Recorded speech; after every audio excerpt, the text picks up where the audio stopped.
Assalamualaikum warahmatullahi wabarakatuh. My name is Robiatul Hasana. I'm from Group 2 English lesson. We are going to present about connector, preposition, and word order.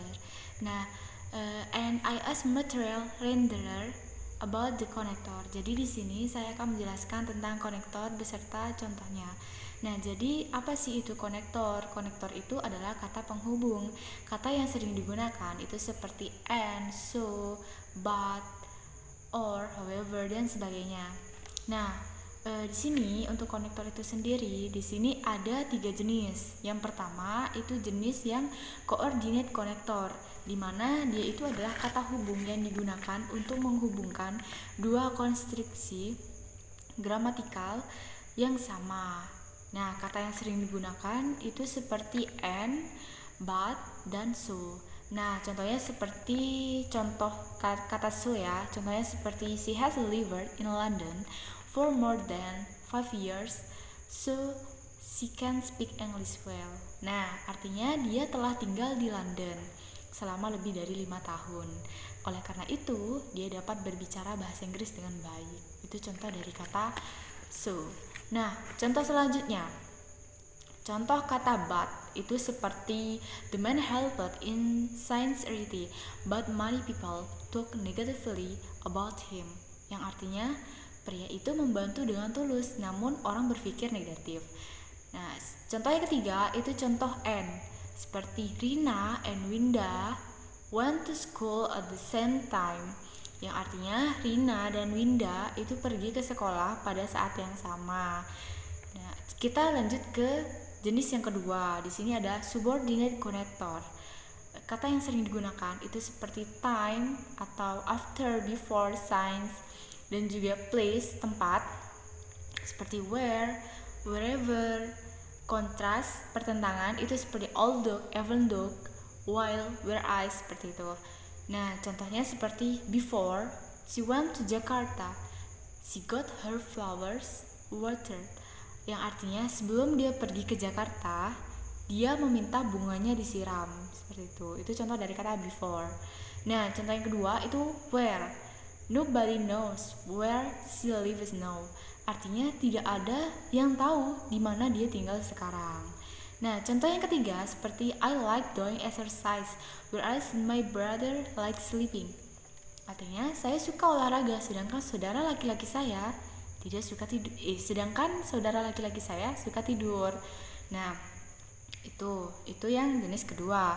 Kita lanjut ke jenis ketiga. Di sini ada korelatif konektor, yang artinya dia itu kata hubung yang digunakan berpasangan untuk menunjukkan hubungan antara dua kata, frase, atau klause.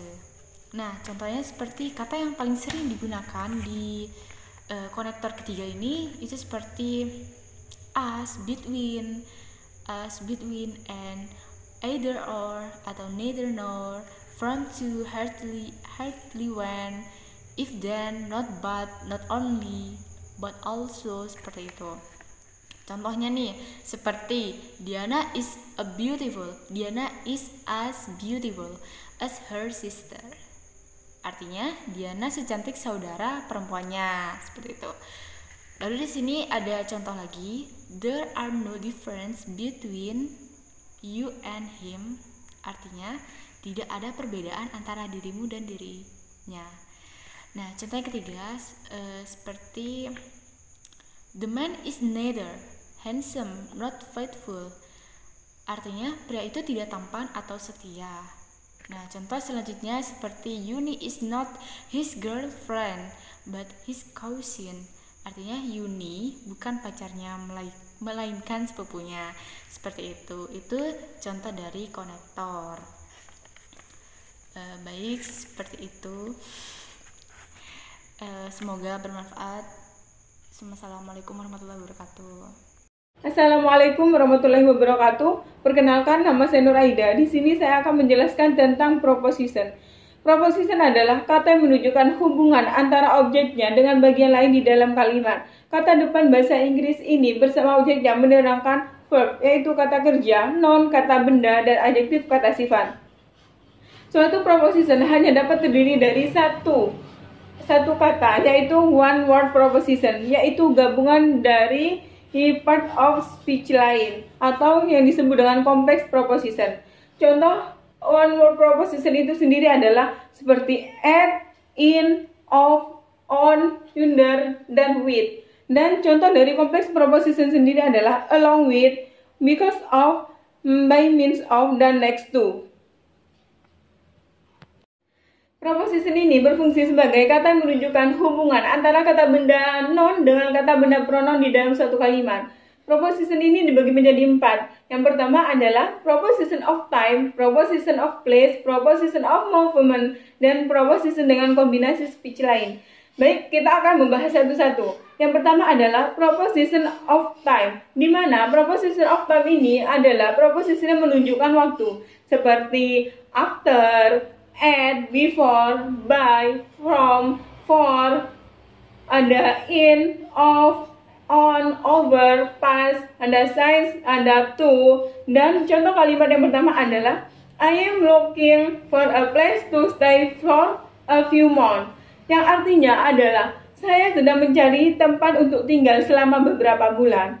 Kata for a few months di sini menunjukkan kata waktu. Sedangkan yang kalimat kedua adalah he was born in July, yang artinya dia dilahirkan di bulan Juli. Kata in July menunjukkan kata waktu.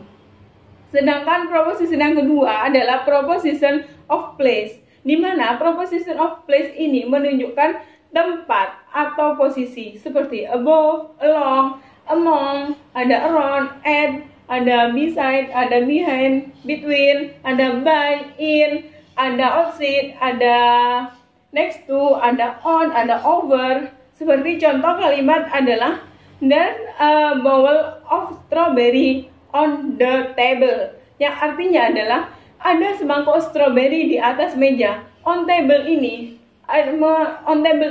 dia itu menggunakan kata tempat atau posisi. Sedangkan yang kalimat yang kedua adalah he sat next to me, dia duduk di sebelah saya. Next to me, di sebelah saya, itu menunjukkan hubungan dengan tempat atau posisi. Dan proposition yang ketiga adalah proposition of movement, di mana proposition of movement di sini menunjukkan gerakan, seperti up, out, away, from, around, into, down, to, over, off, by, atau past. Dan contoh kalimat yang pertama adalah a stray cat kept coming inside my house. Seekor kucing liar terus-menerus masuk ke dalam rumah saya. Di sini kata inside menunjukkan kata gerakan. Kemudian contoh kalimat yang kedua adalah we used to walk down the hill. Kami dulu biasa berjalan menuruni bukit. Kata down di sini menunjukkan kata gerakan. Dan untuk yang proposition yang keempat akan dijelaskan oleh teman saya. Preposition number 1. I put bla bla bla my cellular phone on television. Jawabannya on. Number 2. The accident happened in Pahlawan Street. Jawabannya 8. Number 3. Danny goes to school the busy cell. Jawabannya by. Number 4. The house is covered bla bla bla some stress. Jawabannya the. Number 5. I study English bla bla bla 6 PM. Jawabannya 8.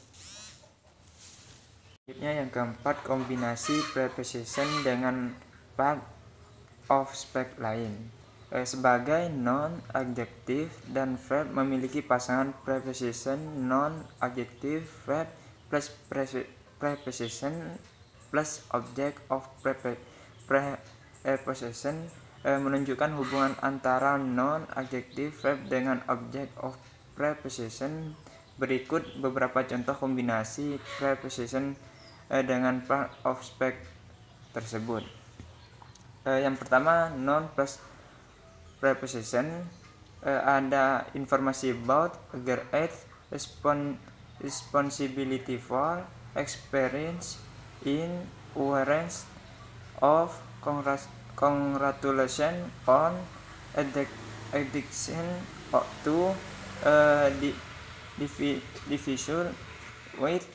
Yang selanjutnya yang kedua ada adjective preposition, ada excited about, excellent at, surprised by, ready for, different from, interested in front of, basic on.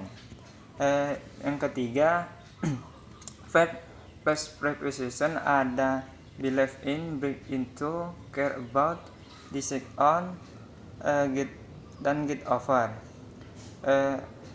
look after, check at, tell about.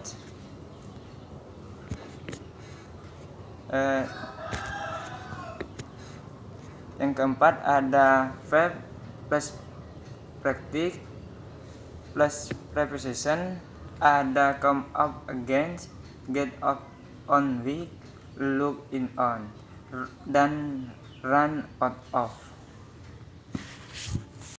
Assalamualaikum warahmatullahi wabarakatuh.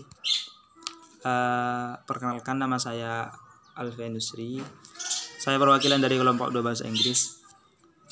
Saya akan menjelaskan tentang word order, mulai dari pengertiannya, kemudian fungsinya, dan juga macam-macamnya.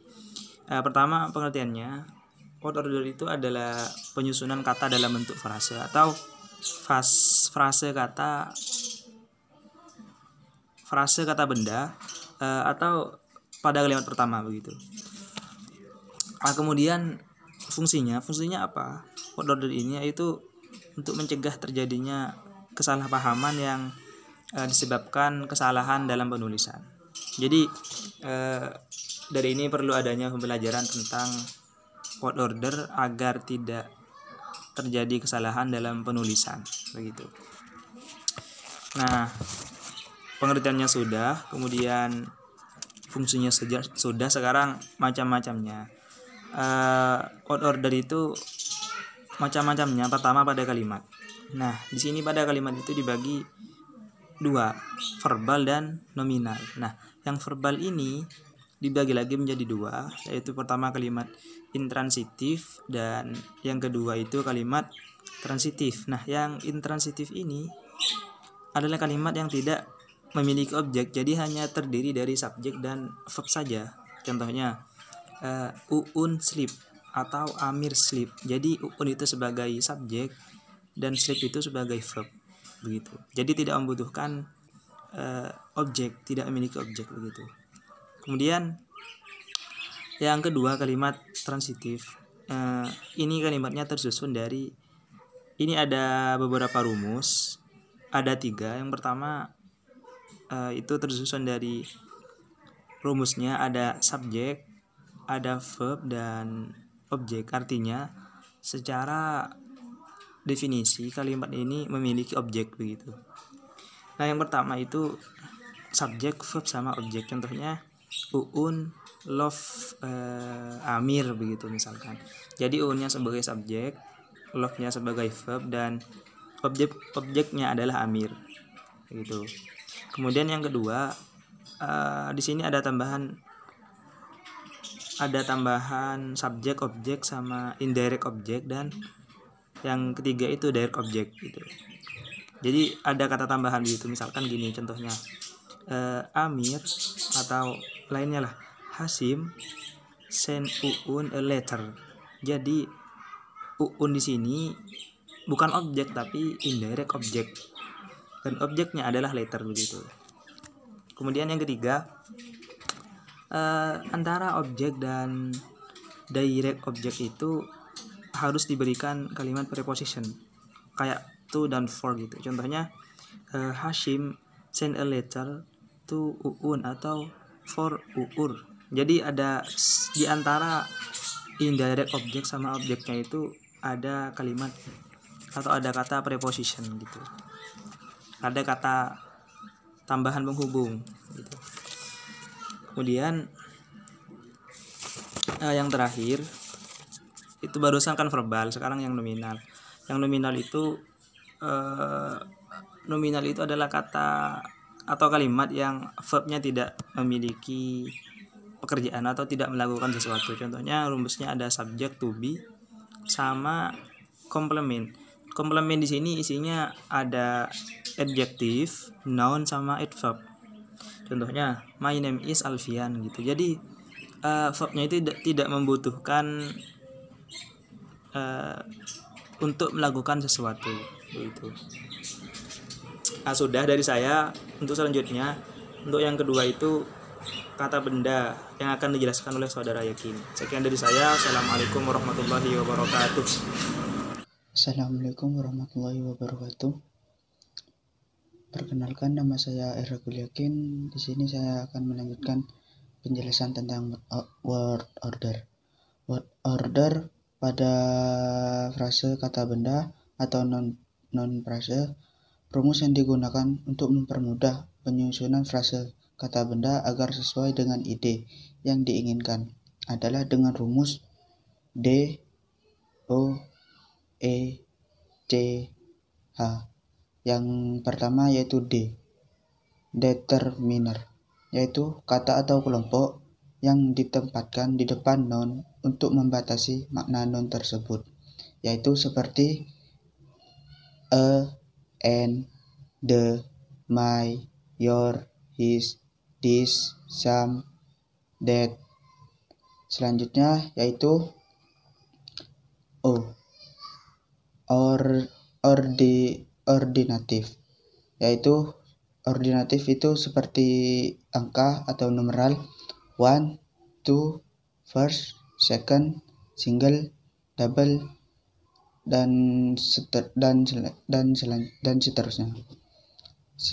Yang selanjutnya yaitu epithet, yaitu rhetorical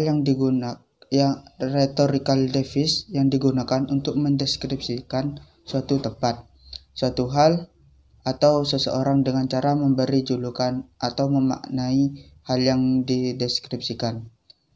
Seperti contohnya yaitu a beautiful girl. Selanjutnya yaitu C, classifying, yaitu kata benda yang berfungsi sebagai kata sifat. Contohnya yaitu Indonesian singer. Indonesian merupakan kata benda tetapi berfungsi sebagai kata sifat. Selanjutnya yaitu hit, yaitu kata pokok atau kata utama dalam frase. Contohnya yaitu a beautiful girl. Artinya girl itu merupakan kata utama pada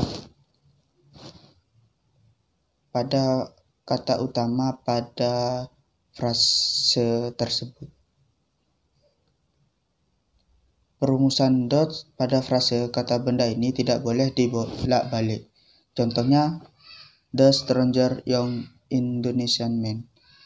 The yaitu D, yaitu D, stranger itu O, young itu E, Indonesian itu C, man itu H. Sekian.